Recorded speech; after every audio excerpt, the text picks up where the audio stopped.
It looks covered in cheese. It's like that succeeds jam. Now we have, this is Cadmus. So Cad, is this your video? I haven't seen it. This was yesterday, but I haven't seen it. Is that your video? Were you making like chicken fried steak or something? Oh, okay, it is your video. Lemon pepper fried chicken, baked potatoes with Brussels sprouts and bacon. Lum wants everyone to know she set the menu and I just cooked. I love her even more that she hangs out with us because she gives you sass. More sass than I'm allowed to. See, we're making Brussels tomorrow. I like that chicken. That looks really good. Lemon pepper fried chicken. Guys, you guys can scroll through here, give some reactions, give some comments, build people up. You know, there's people in our community that are learning to cook. There's some really fantastic bakers and there's some chefs, there's some home cooks and things. We need to build each other, react, add some comments. People are putting them in there because they want to show off their food and they also want advice. So it would really mean a lot to me if you guys can be as active as possible, just reacting to people or just letting them know they did a good job. One of my rare family dinners with or without carbs, chicken, veggies, street tacos.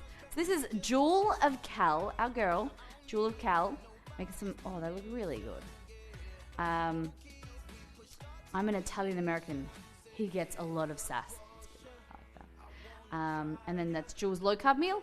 Smitten Kitten. So these are pumpkin pies.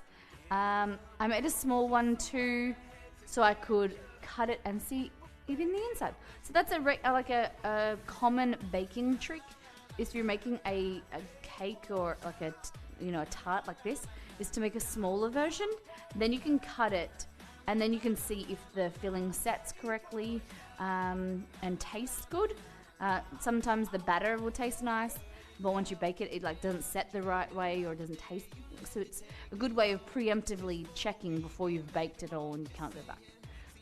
And this was strawberry. I think she said strawberry shortcake or strawberry icebox cake. That's your term in America. Mostly been microwaving the food I cooked or froze that. Oh, that's good. At least you're organized, Aladdin's girl. Electrified. Look at that. Check out that Miss Molly Silicon mat. Made a vanilla espresso and chocolate buttermilk cake. So, look at that. Very well organized. Get the stuff in the background. So we stacked it. The crumb coat. So Electra has been using buttermilk icing.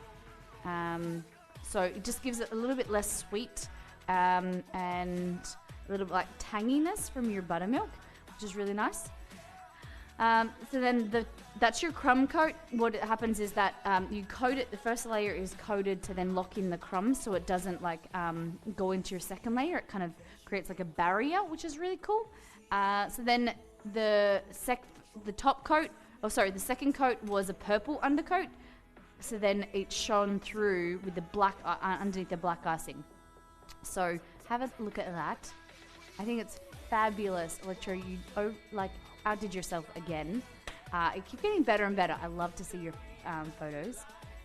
Look at that. But it is dusted with edible silver glitter dust, so it shines in the light. Beautiful galaxy cake. Very, very cool. I think you did a fabulous job. Isn't it awesome? So my mum, scroll up, scroll up, said, I asked what the occasion was. My mum's partner's birthday and also our friend, sort of a double birthday. I use icing sugar, not mixture, and a butter with some vanilla paste. Then whip it together and drizzle in some buttermilk. Okay, so rather than using like regular milk or cream to help with thickening the icing, Electra uses buttermilk instead. So buttermilk is the byproduct of making butter. So it's cream that has been churned. The butter's been removed. It's got like an acidic taste to it. So then that offsets, like Electra said, offsets the sweetness. It's really cool. Then we have koala. This is another entry we haven't seen in a while. Any participation, which I like. There was a time where she was posting quite regularly because I was on her back. I gotta get back on that. So this is mille feuille, which is French for 1,000 layers. It is a pastry. It looks like it's a puff pastry, really, really fluff, like flaky. And then you've got a cream layer. I know that face. Is that? Was this post? Hold on. Was this a post dumpling meetup by any chance? The dumpling crew. But that being said, no one's in casual. They're wearing, looks like business attire. So it couldn't be. No, this was last night. Oh, rookie mistake, Molly. Sorry. But was it good? Where did you get it from? So this one here is pot roast taco. I've never done a pot roast. I don't know exactly what a pot roast is. It's not an Australian thing. Fried chicken taco, bang bang shrimp taco. Oh. Hey Google, what is bang bang chicken? On the website gourmettraveler.com.au, they say, also known as strange flavor chicken, bang bang chicken gets its name from the sound of a mallet pounding a piece of chicken on a chopping board, says Tony Tan. A popular dish from Sichuan, it's essentially poached chicken dressed with a nutty, hot and numbing sauce. Ooh, I think I like that. So I was watching a cooking show about Sichuan cooking. And so they've got 3 aspects of their cooking, their cuisine. So one is sweet. I think it's sweet, sour. They've got numbing, heat, and then they've got strange flavor. That is their pillars of their cuisine. So strange flavor is like a weird taste in your mouth. And that's bang bang chicken in a hut, like, ooh, Cherville, New York City. Okay. Never knew that about bang bang chicken. So these are Electro's ribs. So this is from 4 a.m. in our mornings. So that's 4, 5, 6, 7 a.m. Electro's got up early to put on ribs for 6 to 7 hours, and they'll be ready. Oh, I was gonna buy that char-griller. So I actually did buy that char-griller box, that side box, but I took it back because I didn't think I needed it. It was a want, not a need, and so I took it back because I want to do more barbecue streams, but I don't feel like I feel like I should just barbecue the right way, and then we'll get into more smoking stuff. But I really want it back. So homemade rub, I get whole coriander, peppercorn, celery seed, and some dry thyme. Grind it in the pestle, then add it to garlic and onion powder, paprika, salt, and dark brown sugar. Grind it up again in batches in the pestle and mortar. Oh, that sounds good. Oh my goodness. So good. Yum. You have to post a photo of the after. Smitten Kitten made Italian pasta salad, Italian dressing, ham, mild cheddar, and pasta seasoning. I don't know exactly what a pasta seasoning is, but it's like a little bit of chili. Yum. Yum, yum, yum. Hickory smoked. Oh, so Smitten Kitten also had a question I did see that Electro, thank you for answering. Forgetting to take a piece of meat or like a whole chicken or something out of the freezer in time and it's still frozen, the best thing to do is if it's not fully wrapped. Rob!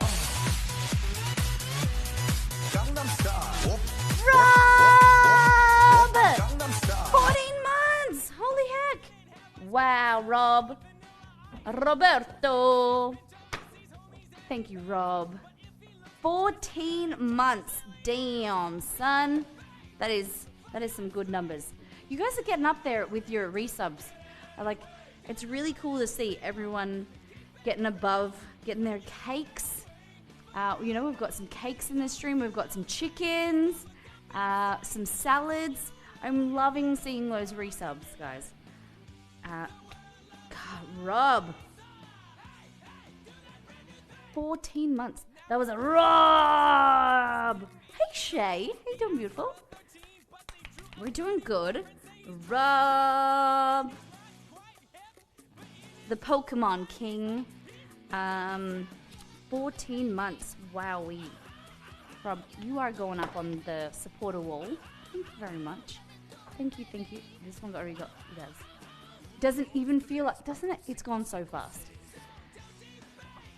So Rob came into our stream in October last year with the big, was it with the raid? really, really awesome to see you stick around and support us for 14 months with a 14-month streak. Pretty, really good. All right. So what is... Oh, no, what I was saying, if you, like, so going back to, if you wanted to defrost a piece of meat in a quicker amount of time, sometimes if it's not covered in entirety, you need it to be watertight. Put it in a Ziploc bag and suck out all of the air. Submerge it in some warm water. You might need to push it down and keep it weighted with something. And then depending on the water temperature, if it cools down, continue to let go of the water and then fill it up again. And it will defrost in like the period of like a few hours. So that's an easy technique. And it's it's bringing the temperature slowly up to room temperature, or so it lets it's doing less damage to the meat than microwaving, I believe. That's the way that I recommend it. Leave it out. I have the turkey for tomorrow. We have to talk about the turkey. I did a boo-boo. And the turkey I've taken it out of the freezer, put it in the fridge, and then tonight I'll put it on the bench and let it defrost. So it slowly comes up to temperature. All right, so we have melter snowflakes. We decided against